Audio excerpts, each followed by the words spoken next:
On a scale of 1 to 10, how overwhelmed do you feel by your to-do list? Does your to-do list just keep getting uncontrollably longer? You feel completely frustrated and frantic around how you're going to get all of this stuff done, how you're going to do all the things that you need to do in your business and do all the things outside of your business that are important without you losing your sanity. That's what I want to talk to you about in this video. So in the last video, the productivity video, I talked to you about 3 reasons why you may not be being productive enough. One of them was not making definite decisions, and without definite decisions, you can't take action. Number 2 was way too much learning and not enough consistent, clarified action. And number 3 was focusing on the input rather than the output. So I'm going to make sure I link that below. Please go watch that video if you haven't yet, because it marries in really nicely with what I'm about to teach you. And I think what I want to be really honest about in this video is that we're not just running an online business. If you're anything like me, you're also running a home. You're also wanting to make sure you've got great relationships with your spouse, with your children, with your parents. We are more than our business, and sometimes productivity can just become about how do I make traction in my business? How do I know which things to work on? And of course, that's important. But if your diary, if your schedule is full of everything business related, where's your time to be with and work on the other things that are important to you, the other things that you value? So the way that I'm going to deliver this particular session for you today is to ask you to think about not just your business, but how do you create the support pillars so you've got time to work on those other things that you really value, and probably the reason that you're building this business in the first place. Now, what I'm going to give to you here is I've got a snippet from my planning video series. You can download my planner for free, my productivity planner. I would highly recommend, if you haven't done that, you do so now. I'm going to put a link for that below. So this is a video that I'm going to share with you now from that planner series. So I've designed or created a few extra videos for you to get the most out of the planner. So if you want the planner and you want the rest of the videos to go with this, make sure you hit the link below and sign up for that. But for now, let's head over and teach you a very simple process around primary areas of focus that's going to help you, number 1, make the decisions that you need to make. Number 2, break those primary areas of focus down so that you're working on all the things that matter to you. And number 3, how do you really prioritize what's important? So if you're ready, let's go check that video out now. Welcome back. Now remember, in the instructional video, I talked to you about primary areas of focus. And this again is another key high performance habit that helps you to narrow your focus, create greater speed and direction towards your dreams rather than buying into distraction and into procrastination. So I'm sharing with you now something that I share with all of my clients. It's really simple. It's really powerful, but not a lot of people have the courage to narrow down their focus as much. So I hope you're one of them that will. Let's dive in and let me share the worksheet with you and show you exactly how to choose your primary areas of focus and how to pick the actions that you need to take to make sure you make progress in the areas that matter to you. So here we go. We start with, these are called your focal points. This is what's important. So your primary areas of focus are basically the areas of your life that you want to make progress in. And I want you to take on this definition that productivity is about making progress in the areas of life that matter to you at this moment in time. And sometimes those things are going to change. Things happen externally around us that we have no control over, and suddenly our priority or our priorities have to change. And I need you to be super aware of that, because the people that keep trying to go 100 miles an hour in this direction, when their energy and emotions and mindset need to be over here, the energetic disconnection causes so much stress on our body and on our mind. And so we have to be aware that sometimes our primary areas of focus are going to change. But for now, let's make the assumption that we're all good. And then we're going to pick somewhere between 1 and 3 primary areas of focus to work on. Now, these are what I call your big buckets. You might say health, relationship, business. So then we're going to narrow it down. What specific area do you want to work on?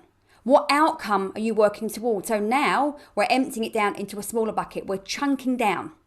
So if you said your health, so okay, great. What specific area? Are you looking to get fitter? Are you looking to drop weight? Are you looking to drop body fat? What is the outcome that you're working towards? And get clear on that. The same with your relationship and the same with your business. Remember, this is month by month. So the bigger picture of your business might look like this, but this month it's all about creating a content strategy and filming and recording the content. So you've got 3 months scheduled out in a row. This takes a lot of courage. A lot of small business owners are frantically trying to do everything all in one go and actually spinning their wheels, going round and round in circles. So what specific area needs your attention? Now remember, because you're reviewing every day and every week, you can change this at any time. If you get 2 weeks down the line and you've done what you set out to do, you might change that smaller bucket of your primary areas of focus. It's still your business, but I've done this now. What's the next step in line? That is the power of review. That is the power of intention. That is the power of really having the courage to narrow down on your strategy. The next question I put in here is just to bring an awareness of what's tripped you up before. So what has prevented you from making progress in these areas before? And get really honest here. Best 2 words ever, what else? Because what else sort of forces you to go another layer and another layer and another layer.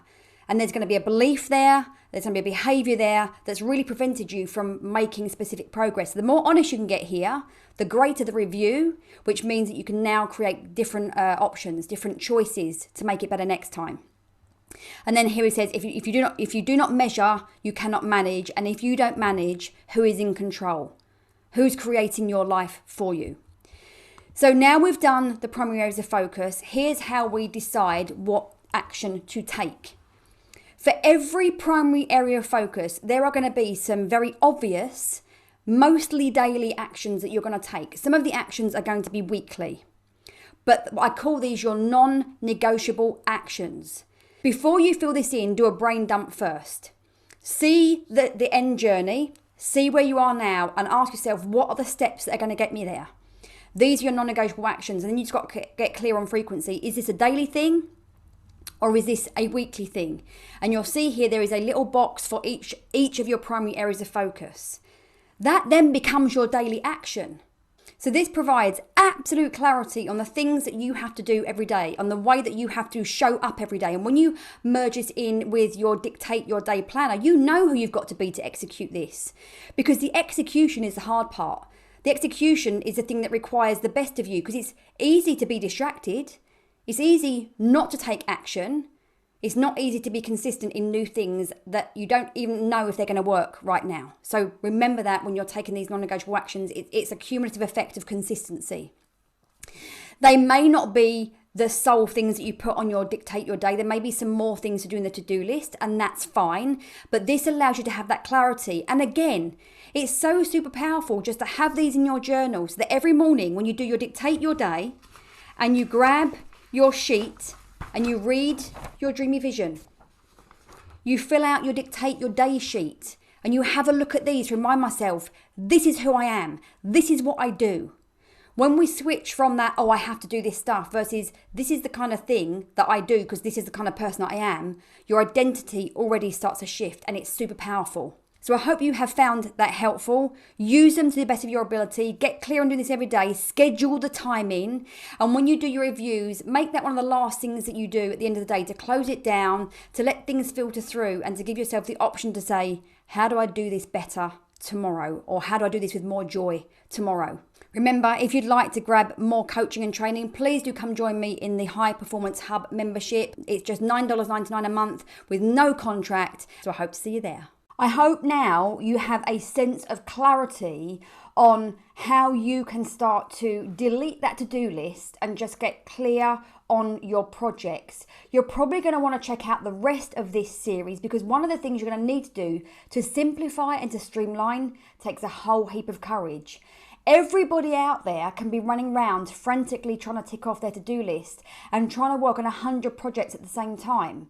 But if you want to maintain your sanity and you want to create momentum and confidence and progress in your business, then you're going to need to have the courage to simplify and streamline while everybody else is carrying on doing their thing. So make sure you check out the rest of this series. The next 2 episodes are coming up about how do I manage my energy so I've got more joy and more vibrancy and more confidence. All of those things come into energy. And we're going to talk about mental, physical and emotional, spiritual energy. And the last one in the series, the absolute you must watch, is all about psychology mastery. How do you become the master of your mind? How do you direct your thinking rather than suffocating through those mind monkeys? So make sure that you're subscribed to the channel. Please do hit the bell and tick all notifications, because these are going to be delivered over the next couple of weeks and you don't want to miss a thing. So I'll see you for the next video.